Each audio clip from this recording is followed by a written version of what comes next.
달러고트 꿈 백화점이란 책이 있습니다. 그 책에서 한 손님이 등장하는데요. 그 손님은 진상입니다. 그래서 꿈 판매원 팬이라는 사람이 손님에게 이렇게 얘기합니다. 그런 꿈은 없어요, 손님. 그러지 마시고 제발 저한테 영감을 얻는 꿈을 주세요. 전 정말 그 꿈이 필요해요. 이때 달러트가 등장합니다. 그 진상은 그 달러트를 보면서 희망을 기대합니다. 이때 달로트가 이제 그 손님을 보면서 이렇게 얘기합니다. 뭔가를 지워주는데 얘기를 하지 않습니다. 그래서 그 손님은 아주 희망찬 표정을 보면서 이게 바로 영감을 주는 건가요? 근데 나중에 진상은 이 영감을 주는 것을 붙잡고 감사 표시를 하면서 당장 나가서 자신의 할 일을 하는데, 나중에 이 손님이 되게 잘 돼가지고 달라구트한테 얘기를 합니다. 너무 고맙습니다. 근데 이제 달러구트가 이렇게 얘기합니다. 손님, 저한테 고마워하실 거 없습니다. 그건 그냥 숙면 캔디거든요. 사실은 이 사람은 영감을 주는 꿈인 줄 알았는데 단지 캔디였던 것입니다. 사람은 누구나 꿈을 꿉니다. 그 꿈은 희망을 주고 살아갈 수 있는 힘을 줍니다.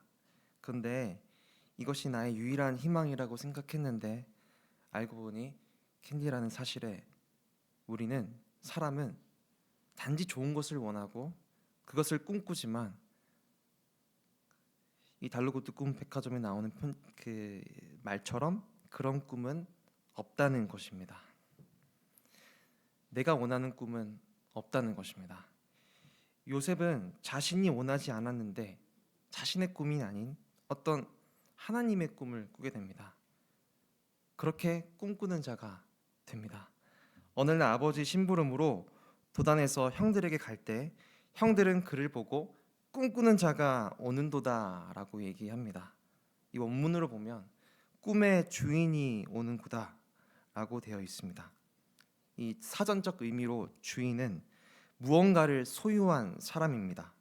소유했기에 그것을 관리하는 사람이기도 합니다. 그러니까 요셉은 꿈을 소유한 사람입니다. 하나님이 주신 꿈, 그 꿈의 소유자, 관리자가 된 것이죠. 요셉은 하나님이 주신 꿈을 관리하게 됩니다.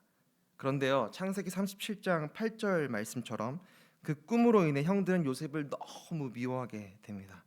결국 형들은 요셉을 은 20세겔에 팔고요, 이집트로 가서 하나님의 형통하심 가운데 가정 총무가 되지만 보디발 아내의 유혹을 거절하여 감옥에 갇히게 됩니다. 꿈을 가진 것으로 요셉은 엄청난 고통의 시간을 가집니다. 그런데 꿈 때문에 요셉은 애굽으로 가게 되었고, 하나님의 꿈을 소유한 요셉을 통해 요셉의 가족들은 기근으로 인해 굶어 죽지 않게 됩니다. 그렇다면 하나님은 왜 우리의 인생에 당신의 꿈을 주실까요? 욥기 33장 15절에서 16절을 함께 읽겠습니다. 시작. 사람이 침상에서 졸며 깊이 잠들 때에나 꿈에나 밤에 환상을 볼 때에 그가 사람의 귀를 여시고 경고로서 두렵게 하시니. 이걸 원문 그대로 보면 이렇습니다. 사람이 꿈을 꿀 때, 밤중에 환상을 볼 때, 침상에서 깊이 잠에 들 때 그분 하나님이시죠. 그분이 사람의 귀를 여시고 그들이 받을 경고로 두렵게 하십니다. 받을 경고로. 이처럼 꿈은 고난의 예고편인 줄 모르겠습니다. 우리가 꿈을 꿀 때 하나님의 꿈을 듣게 되면 사실 두렵게 됩니다. 그것은 하나님이 우리에게 두려운 존재라는 뜻이 아니라 그만큼 인간은 육체의 정욕에서 머물기를 좋아한다는 뜻입니다. 하나님의 꿈을 꾸고 소망하기보다 나의 꿈을 꾸고 나의 욕심과 정욕에 머물기를 좋아하는 것이 인간의 특징입니다. 고백록에 보면 29살 밀라노의 시절 부분에서 어거스틴이 이렇게 고백합니다. 나는 행복한 삶을 원하면서도 그 행복한 삶이 있는 자리로 가는 것은 두려워하고 있었고, 행복한 삶을 찾고 있으면서도 그 행복한 삶으로부터 도망치고 있었습니다. 우린 정말 행복을 원하지만 행복할 수 없는 존재입니다. 하나님이 없으면 행복할 수 없는 것이죠. 우리는 하나님의 자녀로서 순종해야 행복할 수 있습니다. 믿으십니까? 그런데 순종하기가 두렵고 우리는 거기서 도망치고 싶습니다. 세상은 내가 좋아하고 내가 만족을 느끼는 것에 행복이 있다고 말합니다. 그런데 성경은 순종할 때 행복할 수 있다고 합니다. 하나님께 순종하는 것은 결국 내 힘으로, 내 꿈으로 율법을 지키는 것이 아니라 하나님과 맺은 사랑의 관계에서 은혜로 말미암아 하나님의 자녀가 되었음을 누리고 즐거워하는 것입니다. 하나님을 너무 사랑해서, 좋아해서 하나님의 그 임재 가운데 그 평안의 열매로 말미암아 요셉처럼 감옥 같은 현실에서도 우리는 우리의 삶이 괜찮을 수 있는 것이죠. 누군가는 감옥에 갇힌 요셉을 보며 넌 실패자야라고 비난했을 것 같습니다. 보딜발 집에서 가정 총무로서 모든 것이 다 요셉 손에 있었는데 한순간에 다 날아갑니다. 그는 감옥에 갇혀도 그럼에도 불구하고 하나님이 주신 꿈을 신뢰했습니다. 그렇다면 하나님은 왜 꿈을 주시는 걸까요? 세상의 꿈이라는 세상의 기준으로 보면 요셉은 실패했습니다. 좀 바보 같습니다. 고난 앞에서 어느 누가 나는 바보처럼 살리오라고 말하겠습니까? 만약 내 자녀가 학교 성적이 좋지 않아서 나는 바보처럼 살래요라고 말하면 진짜 바보가 돼볼래? 세상이 어떻게 돌아가는지 알기나 해? 그러지 않을까 싶습니다. 하나님이 주신 꿈과 내 꿈이 충돌할 때 우리에게 가장 좋은 것은, 우리가 가장 좋게 여기는 것은 무엇인지 점검해 봐야 됩니다. 옆집이 어느 학원에 가는지, 그 집의 가구는 무엇인지, 자가인지, 월세인지, 몇 평인지, 그러면서 이 사람이 성공했구나, 꿈을 이뤘구나, 그렇게 평가하는 기준으로 우리가 삼고 있는지, 아니면 정말 하나님을 사랑하구나 그 기준으로 살고 있는지 우리 삶을 스스로 점검해 봐야 됩니다. 만약 하나님이 아닌 다른 것에 필요와 만족을 느끼고 그것이 없이 살게 되면, 그것이 없으면 살 수 없게 되면, 우리 그것이 가장 좋은 것이 된다면 우리는 하나님의 꿈을 꾸는 게 두려울 겁니다. 하나님에게서 도망치고 싶을 겁니다. 저도 돌아보면 초등학교 때 아버지가 학교까지 태워주신 적이 몇 번 있었는데요. 아빠가 부끄러웠습니다. 속으로는 부끄러워서 얼른 차에서 내렸던 적이 있습니다. 혹시 내 친구들이 저희 아버지 차를 볼까 봐였습니다. 저희 아버지 차는 국산이었기 때문입니다. 사람은 이처럼 자신에게 만족을 주는 것에 기준을 삼고 꿈을 꿉니다. 그래서 하나님의 꿈을 꾸는 게 두려운 겁니다. 그 두려움 가운데 자기에게 좋은 것을 계속 찾게 되는 것이죠. 자기에게 가장 필요한 것을 찾으며 얻기를 꿈꿉니다. 그러면서 내 꿈을 꾸고 내 꿈을 나의 자녀에게, 나의 남편에게 투영시킵니다. 내 눈에 좋은 것, 듣기에 좋은 것이 꿈이 될 때 우리는 두려워하고 또는 분노하게 됩니다. 40장 16절을 보면 떡 굽는 관원장이 그 해석이 좋은 것을 보고, 이미 해석은 하나님께 있다고 요셉이 이렇게 얘기했는데 떡 굽는 관원장이, 그 술 맡은 관원장이 해석이 좋은 것을 보고 자기도 그 해석을 듣고 싶어 합니다. 떡 굽는 관원장은 하나님보다 자기에게 좋은 것인지 아닌지를 따져서 자기의 꿈을 이야기합니다. 여러분들이 다 아시다시피 그 꿈은 결과적으로는 자기에게 좋지 않았습니다. 하나님의 꿈이 아닌 나의 꿈을 꾸게 되면 우리는 쉽게 절망하고 쉽게 낙심합니다.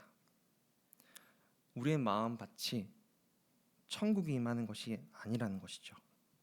근데 천국은요, 침노하는 자의 것입니다.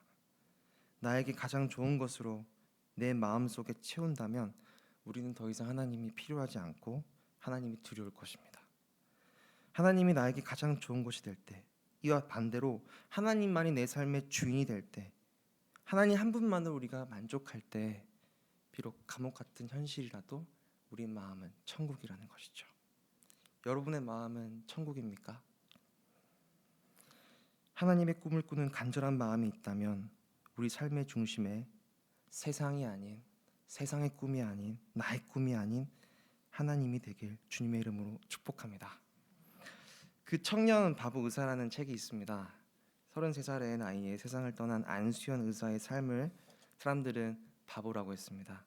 그 책에서 그를 이렇게 소개합니다. 그 청년 의사는 환자와 눈이 마주치면 큰일이라도 나는 듯 눈도 안 마주치고 할 말만 하고 휙 돌아서는 그런 쌀쌀맞은 의사가 아니었습니다. 많이 아프시냐고 묻기도 하고 빨리 처치를 못해줘서 미안하다고 웃어주기도 하고 청년 의사는 입원 첫날부터 한밤중이면 살며시 찾아와 환자의 침대 곁에서 기도를 해주었습니다. 이런 바보 같은 의사에게 어떤 은진이라는 환자가 찾아왔습니다. 그 아이의 생일은 10월 31일 9살이었습니다. 바보 의사는 입원 차트를 보면서 그의 생일이 며칠 안 남았다는 것을 알았고 백화점 아동의류 매장을 뒤져 모자를 사고 생일 케이크를 준비해서 그 환자 집에 가서 생일 파티를 열었습니다.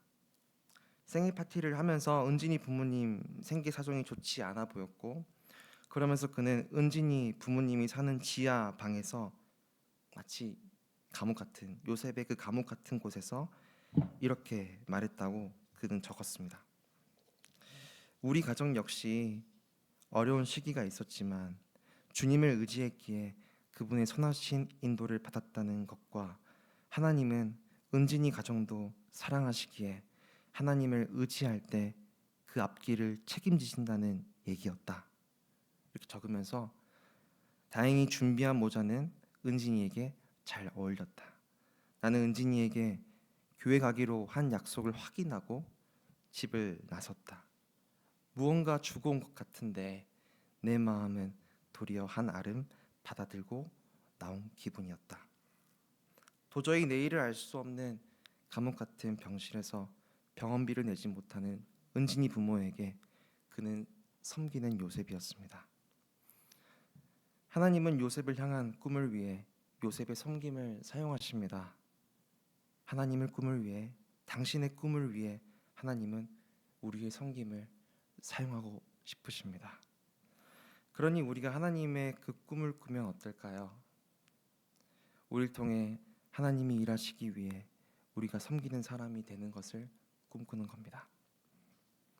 그 청년 바보 의사는 은진이에게 하나님을 전하면서 이렇게 말했습니다. 그렇구나. 이 말을 하기 위해 하나님 사랑을 전하기 위해 나를 이 감옥 같은 지하 방에 은진이 부모에게 부르셨구나. 요셉을 감옥으로 부르신 이유는 요셉이 고난을 통해 요셉의 꿈이 아닌 하나님의 꿈을 꾸게 하기 위해서입니다. 그러니까 요셉에게 꿈을 주신 이유는 요셉이 총리가 되어서 너가 하고 싶은 일을 해라 이것이 아닙니다. 실제로 요셉은 자신의 꿈을 꾸지 않았습니다. 그가 총리가 되어서 한 일이 무엇입니까? 창세기 41장 46절을 같이 읽겠습니다. 시작. 요셉이 애굽 왕 바로 앞에 설 때에 30세라. 그가 바로 앞을 떠나 애굽 온 땅을 순찰하니. 한 번 더 애굽 온 땅을 순찰하니 읽어보겠습니다. 시작. 애굽 애굽 온 온 땅을 땅을 순찰하니. 요셉의 만족이라는 기준으로 요셉이 꿈을 꾸고 총리가 되었다면 온 땅을 순찰하는 것이 아니라 바로 형에게 찾아가서 복수했을 겁니다. 보디발 아내에게 가가지고 나 아무것도 안 했는데 너 나한테 왜 그랬냐 그렇게 자기의 억울함을 하소연하면서 복수하지 않았겠습니까? 그게 요셉의 꿈이었으면 그렇게 했을 겁니다.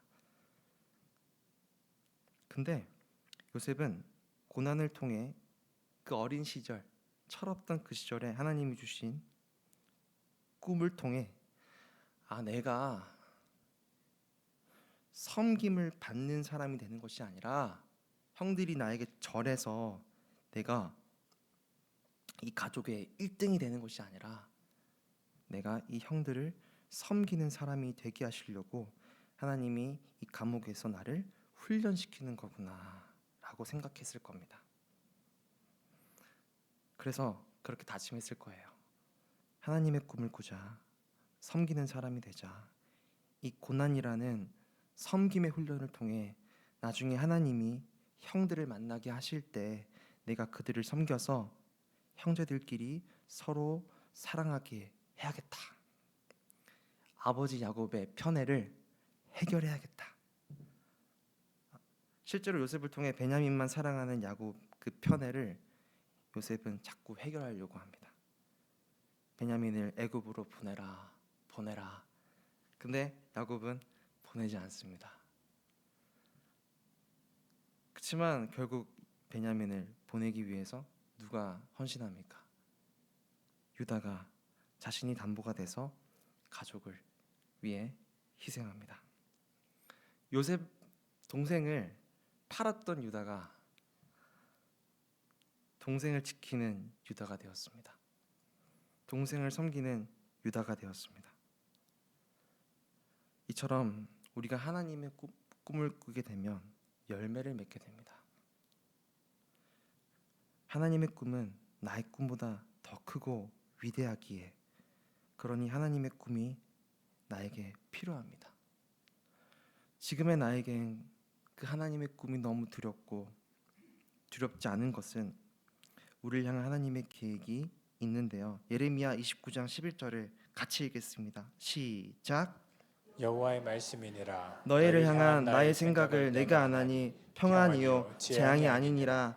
너희에게 미래와 희망을 주는 것이니라.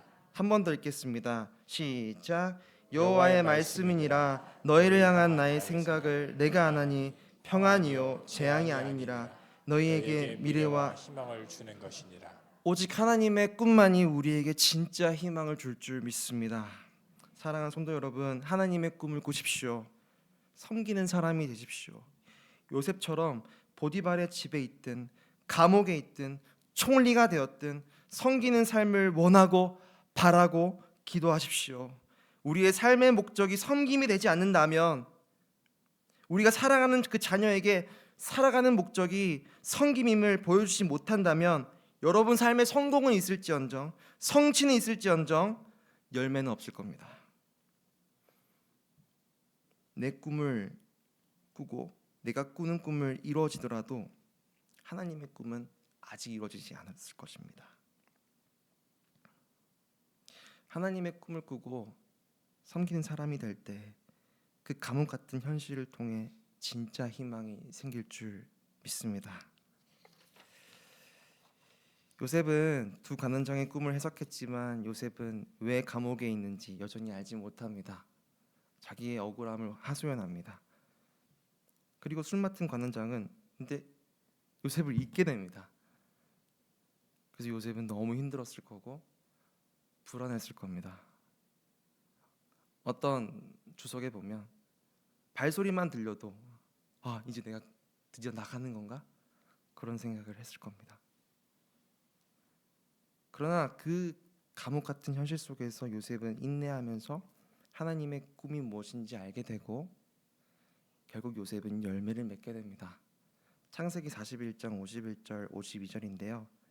1절 읽지 않고 보시면 이제 요셉은 두 아들을 낳는데 두 아들의 뜻이 이렇습니다. 하나는 잊었다. 그리고 하나는 번성했다.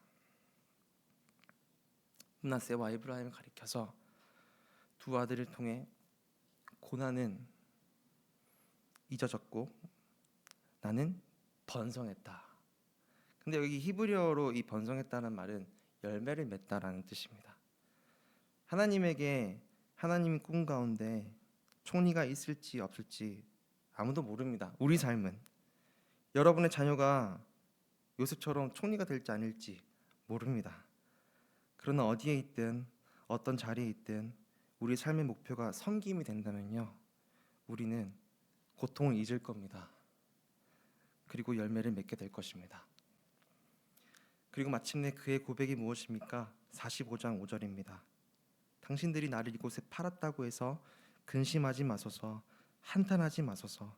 하나님의 생명을 구원하시려고 나를 당신들보다 먼저 보내셨나이다. 이 하나님의 크고 멋진 계획을 요셉은 마침내 알게 된 것이죠. 요셉을 향한 하나님의 꿈은 무엇입니까? 섬김입니다. 먼저 이집트를 보내셔서 요셉의 섬김을 통해 하나님이 그 가족의 생명을 보호하십니다. 그 가족의 생명을 보호하십니다. 사랑하는 성도 여러분, 하나님의 꿈을 꾸고 하나님의 꿈을 믿으면 하나님이 오히려 내가 사랑하는 것들을 보호하십니다. 내가 하나님을 통해서 섬기면 오히려 섬김을 받게 됩니다. 왜냐하면 하나님은 합력해서 선을 이루시고 열매를 맺게 하시는 분이기 때문입니다. 그 열매를 맺기를 꿈꾸십시오. 소망하십시오. 설교를 마치면서 이 본문을 묵상하면서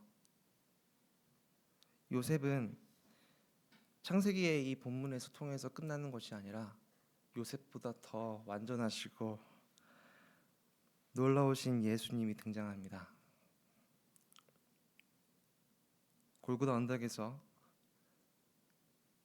예수님이 십자가 가운데 서 계셨을 때 요셉의 감옥에 죄인이 들어왔던 두 명의 강도들이 서 있습니다. 한 명은 예수님을 욕하고 한 명은 예수님을 욕하지 않고 이렇게 얘기합니다. 예수여, 당신의 나라에 임하실 때 나를 기억하소서. 근데 예수님이 어떻게 얘기하시냐면요, 그래 내가 너 기억할게, 너 얼른 감옥 같은 그곳에서 내가 꺼내줄게가 아니라 내가 진실로 너에게 이르노니 오늘 너가 나와 함께 낙원에 있으리라. 하나님, 우리는 고통 가운데 하나님을 부르면서 이 고통을 언제 끝나게 해주실 겁니까? 이 고통을 끝낼 수 있는 꿈을 주세요. 마치 영감을 달랬던 그 꿈을처럼 고통을 끝날 수 있게 해달라는 꿈을 주세요라고 말합니다. 그때 예수님은 십자가에 달리시면서 우리와 함께 하신다고 합니다. 예수님이 우리와 함께 하시는데 어떻게 우리를 잊으시겠습니까? 예수님이 보이지 않고 느껴지지 않아도 우리와 함께 하십니다. 그러니까 하나님의 꿈은 여러분이 예수님과 함께 하는 것입니다. 감옥에서도 어떤 총리에 있어도 예수님과 함께 하십시오. 예수님과 함께 했을 때 우리는 섬김의 열매를 맺게 되고 우리 삶을 통해 우리 다음 세대는 예수를 볼 것입니다.